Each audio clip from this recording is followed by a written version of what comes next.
तेरे दी खबर बनांदा पैर रब जाने क्या मजबूर तेरे दी खबर बनांदा पैर रब जाने क्या मजबूर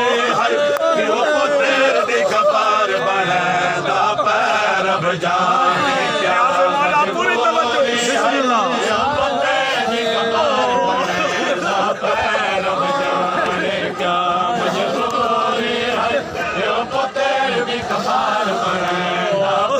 रब जाने क्या मजबूर है प्यो पुत्र दी खबर बनांदा पैर रब जाने क्या मजबूर है प्यो पुत्र दी खबर बनांदा पैर रब जाने क्या मजबूर है प्यो पुत्र दी खबर लिहाज़े मौला तवज्जो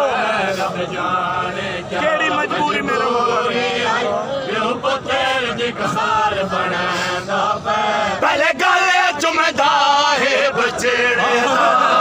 गले चुमदा है बचड़े वल लाश टनेर रब जाने क्या मजबूर है पुत्र दी खबर बनांदा रब जाने क्या मजबूर है पुत्र दी खबर बनांदा पहले गले चुमदा है बचड़े दा गले चुमदा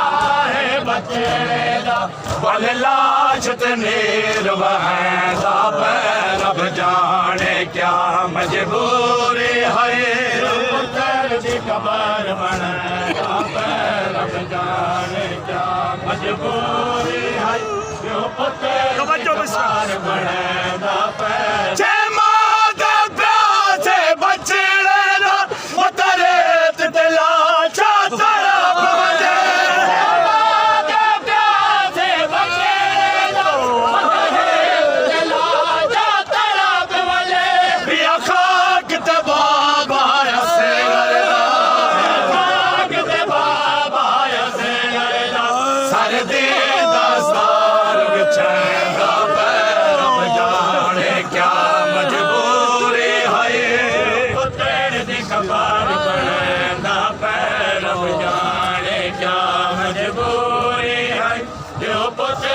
खबर बनांदा पैर रब जाने क्या मजबूर है।